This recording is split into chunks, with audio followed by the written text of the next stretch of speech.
Alright folks, imagine you're a parent in the 16th century, and you send your kid off to summer camp. You wave goodbye, promise to pick them up in a few years, because apparently that's how long summer camps lasted back then. And when you finally show up, the entire camp is just gone. Not destroyed, not burned down, just completely empty, like everyone decided to play the world's most elaborate game of hide and seek. Welcome to the mystery of Roanoke Colony. Now, before we dive into this historical head-scratcher, let me set the scene for you. It's 1587, smartphones won't be invented for another 400 years, and the most advanced GPS system is pointing at the sun and hoping for the best.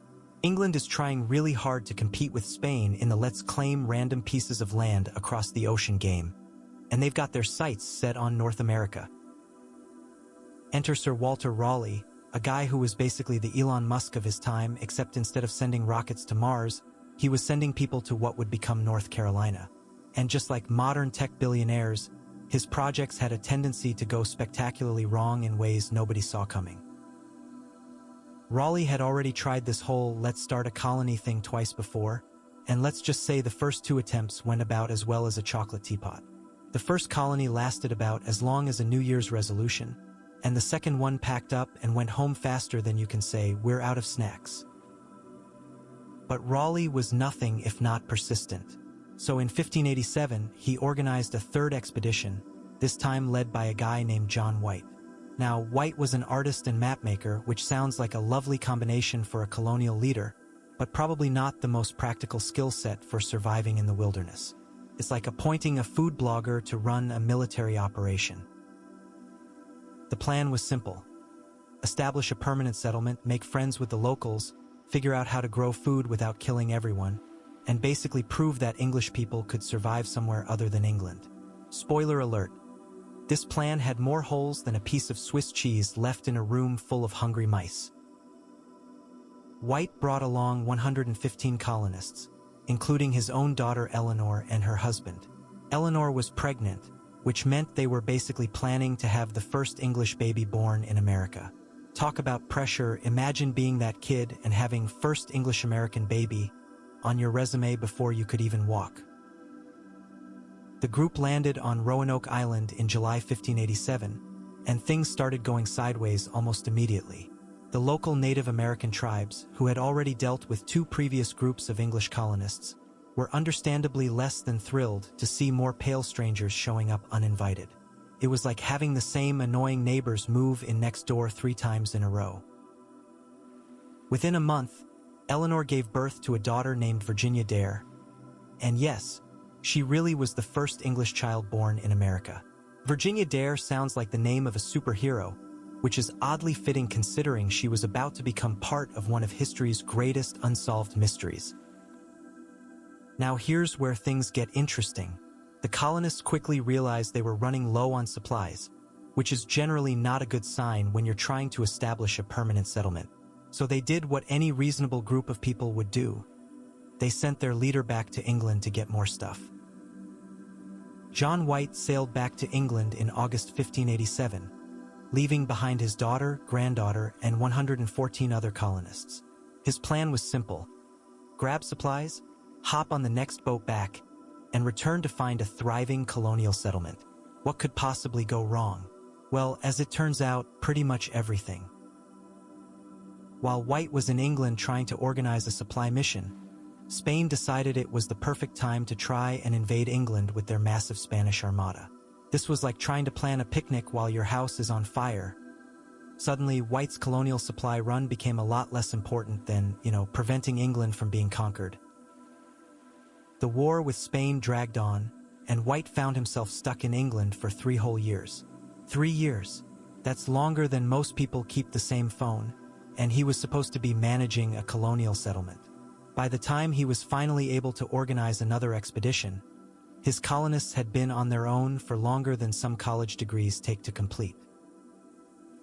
In August 1590, exactly 3 years after he'd left, White finally returned to Roanoke Island with a supply ship. He was probably expecting to find a bustling settlement, maybe some new houses, perhaps a few more babies, and definitely some very annoyed colonists wondering where the heck he'd been for 3 years. Instead, he found absolutely nothing. Not, oh, there are only a few people left, nothing, but complete, total, mind-bending nothing.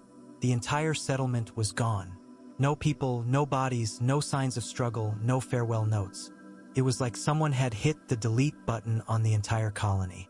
The only buildings left were the outer walls of the fort, standing there like confused sentries guarding absolutely nothing. But here's the kicker. Carved into one of the wooden posts of the fort was a single word, CROATOAN. Not help or gone fishing or move to better neighborhood. Just CROATOAN. And if that wasn't mysterious enough, carved into a nearby tree was the letters sorrow. It was like the world's most cryptic text message, except instead of autocorrect fails, it was potentially the last communication from 115 missing people. Now, White knew that CROATOAN was the name of a nearby island, about 50 miles south of Roanoke. It was also the name of a Native American tribe that lived there, and they had been relatively friendly to the English colonists. So White probably thought, okay, mystery solved, they just moved to CROATOAN Island. Road trip time. But here's where the story takes another frustrating turn. White tried to sail to CROATOAN Island to find his colonists, but the weather decided to be completely uncooperative. Storms, rough seas, and strong winds made it impossible to reach the island. It was like the universe was actively conspiring to keep this mystery unsolved. To make matters worse, White's ship was running low on supplies and the crew was getting antsy about the approaching hurricane season. So they made the decision to abandon the search and head back to England. White never saw his daughter, granddaughter, or any of the colonists again. Imagine being that close to solving the mystery and having Mother Nature slam the door in your face. And that, my friends, is where the trail goes completely cold. 115 people, men, women, children, including the first English baby born in America, had vanished without a trace. No bodies were ever found, no definitive evidence of what happened to them.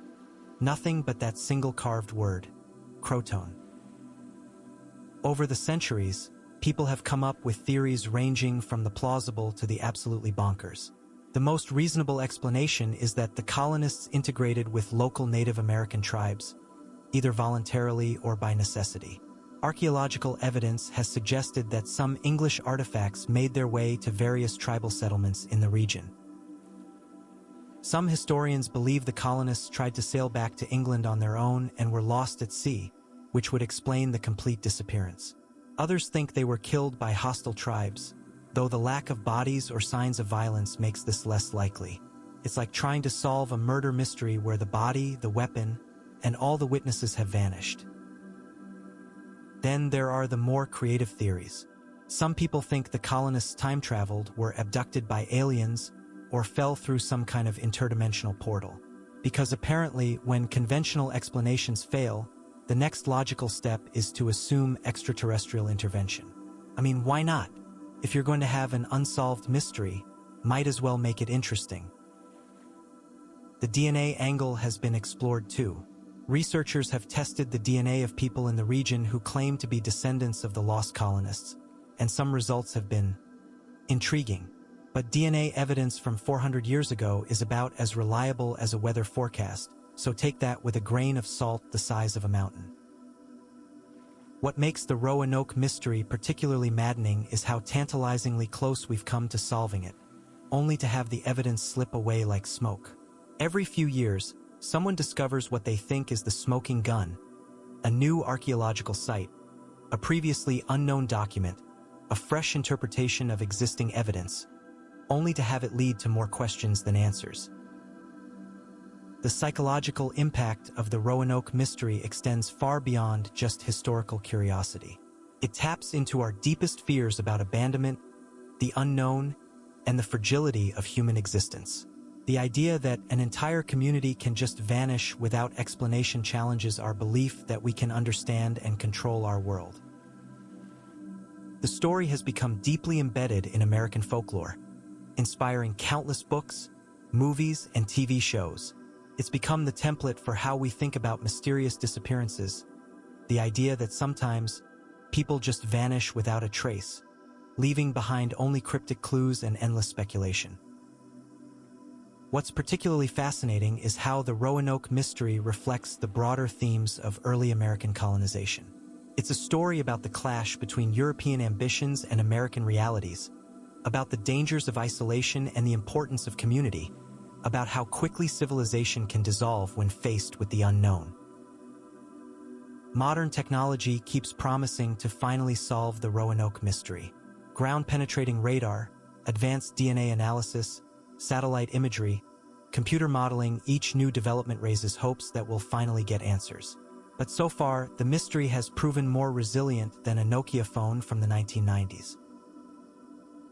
So there you have it, the story of the lost colony of Roanoke, where 115 people managed to pull off a disappearing act so complete that we're still scratching our heads over 400 years later. Whether they integrated with local tribes, died trying to sail home, or were abducted by time-traveling aliens, one thing is certain. They've achieved a kind of immortality through their mystery. In a world where we document every sandwich we eat, there's something almost admirable about vanishing so completely that you become legend. Virginia Dare and the lost colonists of Roanoke didn't just disappear. They became eternal questions, reminders that some mysteries are more powerful than any answer could ever be. And honestly, I think they'd probably get a kick out of knowing that 400 years later, we're still trying to figure out where the hell they went.